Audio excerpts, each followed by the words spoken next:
আমি যে রাস্তার পাশ দিয়ে যাচ্ছিলাম, কিন্তু বাম পাশে একটু খেয়াল করে দেখি যে তাল।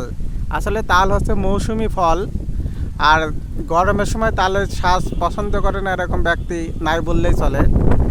তো দেখেন এই তাল গাছে কি পরিমাণ তাল ধরেছে, আর পাশে আরেকটু দেখেন যে কতগুলো তাল গাছ। আসলে এখানকার এই ব্যক্তিগুলো হচ্ছে প্ল্যান করে তাল গাছগুলো হচ্ছে লাগাইছিল মনে হয়।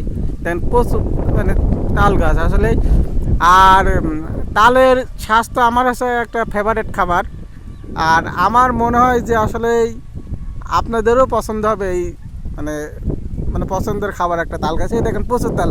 আসলে আমি তাল গাছের নিচে দাঁড়ায় আছি, যদি তালটা মাথার উপর পড়ে তাহলে মনে হয় মাথা ফেটে যেতে পারে।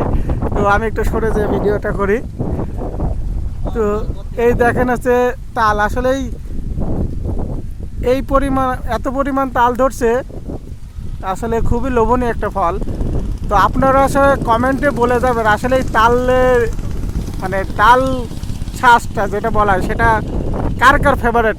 মানে গরমের সময় আসলে গরমের আরাম বলা হয় তালের শ্বাস। আর তালের শ্বাস আমি আশা করি সবারই ভালো লাগে। অবশ্যই কমেন্টে বলে যাবেন যে কার কার তালের শ্বাস ভালো লাগে। ঠিক আছে, ভালো থাকবেন। ধন্যবাদ সবাইকে।